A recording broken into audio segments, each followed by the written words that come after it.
कांग्रेस प्रत्याशी ब्रजेंद्र ओला ने दाखिल किया नामांकन। 8वें विधानसभा से विधायक व प्रत्याशी रहे मौजूद। एक साथ आकर कांग्रेस ने दिया सभी को एकजुटता का संदेश। नामांकन दाखिल करने के बाद ब्रजेंद्र ओला ने कहा, 10 सालों तक केंद्र सरकार ने झुंझुनू को कुछ नहीं दिया। कोई भी 3 काम गिना दे तो मान जाएंगे कि केंद्र ने कुछ किया। ब्रॉडगेज सैनिक स्कूल सब पूर्व में ओला ने करवाई थी मंजूर। 400 पार का नारे का पता चल जाएगा जब राजस्थान के परिणाम आएंगे। हम शेखावटी की तीनों सीट जीतेंगे। पहले चरण के लोकसभा चुनाव के लिए आज नामांकन के अंतिम दिन झुंझुनू से कांग्रेस प्रत्याशी ब्रजेंद्र ओला ने अपना नामांकन दाखिल किया। ब्रजेंद्र ओला स्वर्गीय शीशराम ओला के बेटे हैं, जिन्होंने झुंझुनू लोकसभा क्षेत्र का लगातार 5 बार प्रतिनिधित्व किया। वहीं ब्रजेंद्र ओला भी लगातार चौथी बार झुंझुनू विधानसभा से विधायक हैं। गहलोत सरकार में वो 2 बार मंत्री भी रह चुके हैं। कांग्रेस ने आज नामांकन के वक्त अपनी एकजुटता को भी दिखाया। लोकसभा क्षेत्र के 8 विधानसभा क्षेत्रों के विधायक और विधायक प्रत्याशी ओला के नामांकन के साथ साथ दिखाई दिए। इसमें सूरजगढ़ विधायक श्रवण कुमार, फतेहपुर विधायक हाकम अली, मांडवा विधायक रीटा चौधरी, उदयपुरवाटी विधायक भगवान राम सैनी, पिलानी विधायक पितराम काला तथा नवलगढ़ से पूर्व विधायक डॉक्टर राजकुमार शर्मा तथा खेतड़ी प्रधान व खेतड़ी से कांग्रेस प्रत्याशी रहे मनीषा गुर्जर शामिल थी। इसके अलावा पूर्व मंत्री डॉक्टर जितेंद्र सिंह तथा कांग्रेस जिलाध्यक्ष दिनेश सुंडा भी नामांकन के वक्त साथ नजर आए। इस मौके पर सभी कांग्रेस नेताओं ने कहा कि वे पूरे दमखम के साथ कांग्रेस प्रत्याशी ब्रजेंद्र ओला को जिताएंगे।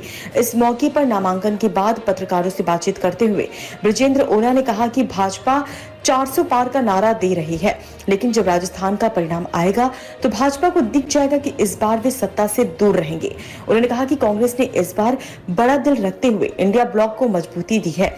यही कारण है राजस्थान में सीपीआई और आरएलपी से गठबंधन के तहत उन्हें सीटें दी गई हैं।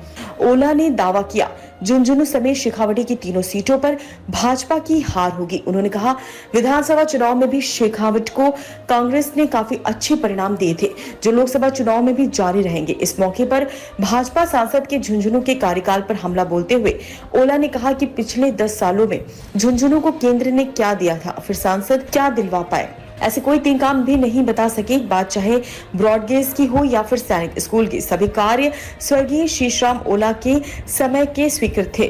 उन्होंने कहा कि हम कॉपर प्रोजेक्ट को फिर से चालू करवाएंगे और लोकसभा क्षेत्र के हर क्षेत्र में पीने और सिंचाई के पानी पहुंचाएंगे। आज हमने नामांकन दाखिल किया है कांग्रेस उम्मीदवार के रूप में, और सारी कांग्रेस ने उम्मीदवार बनाया है। हमारे सभी साथियों ने प्रदेश नेतृत्व को और केंद्रीय नेतृत्व को सुझाया कि हम लोकसभा का चुनाव बहुत मुस्तैदी लड़ेंगे, और उसी का ये परिणाम है कि आज हम सब यहाँ एकजुट हैं और सारे बहुत मनोयोग से बीजेपी के इस जो झूठ का वातावरण बना हुआ है, इसको मुंह तोड़ जवाब देंगे। और जो ये कह रहे हैं कि 400 पार, वो पता चल जाएगा जब राजस्थान के रिजल्ट आएंगे। तब हम सब लोग जनता से जुड़े हुए हैं। आपने देखा विधानसभा के चुनाव में भी शेखावटी ने बहुत अच्छा समर्थन कांग्रेस को दिया, और अब भी हम मान के चल रहे हैं कि शेखावटी की 3 सीटें हम जीत रहे हैं। और हम सब लोग इस बात की हमको खुशी है कि हमारी कांग्रेस बिल्कुल एकजुट है, मन से एकजुट है। देखिए, आप 10 साल में 3 काम गिना दें हमको, कोई भी भारत सरकार के हुए हों तो 3 ही काम। आपको भी मैं कह रहा हूँ, आप गिना दें। और पहले जब हमारे सांसद होते थे तो जिले के लिए बहुत सारी महत्वपूर्ण घोषणाएं हुई, रोडगेज हुई, सैनिक स्कूल खुली, वो गैस प्लांट जो बोटलिंग का है, सारे पश्चिमी राजस्थान को यहीं से सप्लाई होती है। कॉपर प्रोजेक्ट जो बंद होने के कंगार पर था, वो वापस चालू हुआ। अब वो बिल्कुल मर्द प्राय है, और उसमें से कच्चा माल निकाल के छत्तीसगढ़ ले जाते हैं। पेयजल के लिए ज़िले में हाहाकार मचा हुआ है। हमारी सरकार ने पिछले कार्यकाल में झुंझुनू और खेतड़ी तहसील के लिए तो कर दिया था, और बाकी के लिए मंजूरी दे दी थी। हम 5 साल तक चिल्लाते रहे पिछले कार्यकाल में। इस हमारी सरकार ने, राज्य सरकार ने उसको भी मंजूरी दे दी, सूरजगढ़ के लिए और उदयपुरवाटी, नवलगढ़, चिड़ावा आदि के लिए। तो और काम ले लेते आ, चाहे शिक्षा के क्षेत्र में ले लिए, शिक्षा के क्षेत्र में ले लिए, सड़कों के क्षेत्र में लीजिए। हमारी राज्य सरकार ने जो काम किए हैं उसके मुकाबले इन्होंने कुछ भी नहीं किया। निश्चित रूप से हरा पाएंगे। और अभी और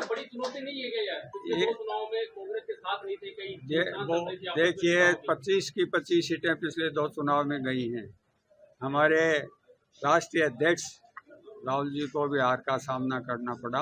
वो एक झूठ का बमंडर चलाया गया, 15 लाख खाते में आएंगे, बेरोजगारों को 2 करोड़ रोजगार देंगे, काला धन लाएंगे। और पिछली बार तो सिर्फ 2019 में हम इसलिए हारे कि पुलवामा का जो घटना हुई आतंकवादी, हम उस पर क्वेश्चन मार्क नहीं लगा रहे हैं, पर उनके जो राज्यपाल महोदय जो उनके नियुक्त किए हुए थे उनका आप स्टेटमेंट पढ़ लीजिए। एक ही घटना ने सारे देश का वातावरण बदल दिया। इस बार आपको भी महसूस हो रहा होगा कि इंडिया ब्लॉक बहुत मिलके लड़ रहा है और उसी के परिणाम स्वरूप हमने सीकर सीट सीपीएम के लिए छोड़ दी है। कांग्रेस ने बड़ा दिल रखा है, सबको साथ लेके सब लोगों के लिए सीट छोड़ दी, आरएलपी के लिए भी छोड़ दी है। तो पूरे देश में कांग्रेस ने बड़पन दिखाते हुए कई जगह सेक्रीफाइस दी है। तो हम निश्चित रूप से सफल होंगे। 25 सीट आई थी, उनको तो 25 की 26 तो हो नहीं सकती, बट बढ़ाएंगे कहाँ से, घटेंगी उनकी सीटें।